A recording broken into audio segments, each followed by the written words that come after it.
नमस्कार मित्र हो, श्री स्वामी समर्थ. मित्र हो, जर आपल्याला ब्रह्ममुहूर्त म्हणजे काय माहिती आहे की सकाळी पहाटे 3 ते 5 ही वेळ असते, ती ब्रह्ममुहूर्ताची असते. आणि या वेळेला जे उठण्याचे काय काय फायदे आहेत ते आपण आता बघणार आहोत. तर सकाळी उठल्यानंतर आपले शारीरिक जे स्वास्थ्य आहे ते खरंच खूप चांगलं राहतं, कारण या वेळेला प्रसन्न हवा असते आणि घरामध्ये एकदम शांत वातावरण असतं आपल्या आजूबाजूला. आणि त्या वेळेला जर आपण उठून ध्यानधारणा केली, आध्यात्मिक मार्गाला आपण लागलो, म्हणजेच नामस्मरण केलं, जप धारणा केली, मेडिटेशन केलं, योग साधना केली, तर नक्कीच तुम्हाला खूप छान असा फरक जाणवणार आहे. तुम्ही दिवसातून किमान 15 ते 20 मिनिटं तरी ध्यानधारणा करायला हवी. आणि या गोष्टीमुळे तुम्हाला इतका तुमच्या शरीरावरती छान असा फरक जाणवेल. तुमच्या शरीरात खूपच स्वस्थ आणि स्वास्थ्य पण तुमचे एकदम छान राहणार आहे.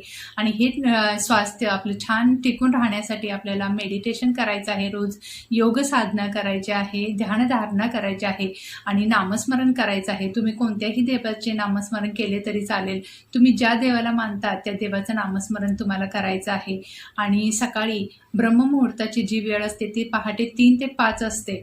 तुम्ही या वेळेत उठून नक्कीच तुमचे नित्यकर्म आटपून तुम्हाला या वेळेत त्याचा फायदा करून घ्यायचा आहे. आणि आपल्याला इतरांना, म्हणजे तुम्ही बघाल की आपण किती नामस्मरण वगैरे केलं, या वेळेला उठून जपधारणा केली, तर तुमची बुद्धी एक तेज आणि तुमच्या चेहऱ्यावरती तेज यायला लागतं. तुमची बुद्धी सुद्धा खूपच चतुर, म्हणजे आपण म्हणतो ना की आपण बघा लहान मुलांना सुद्धा आपण असं म्हणत असतो की उठून अभ्यास कर, कारण त्यावेळेचं वातावरणच खूप छान असतं आणि ते सगळं आपल्या डोक्यामध्ये आठवणीत राहत असतं. म्हणून यावेळेला जपधारणा केली किंवा जप केलं, नामस्मरण केलं, तर ते तुम्हाला खूप प्रसन्नतेकडे घेऊन जात असतं आणि तुमच्या मनामध्ये एक सकारात्मकता जाणवत राहते.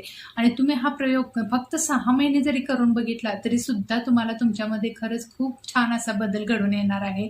आणि तुम्हाला नक्कीच जाणवेल की तुम्ही आता एक पॉझिटिव्ह थिंकिंगकडे जात आहात. म्हणून तुम्हाला या वेळेला उठून नक्कीच जपधारणा करायची आहे, योग साधना करायची आहे. आध्यात्मिक पुस्तकं तुम्ही कोणती सुद्धा या वेळेत वाचू शकता.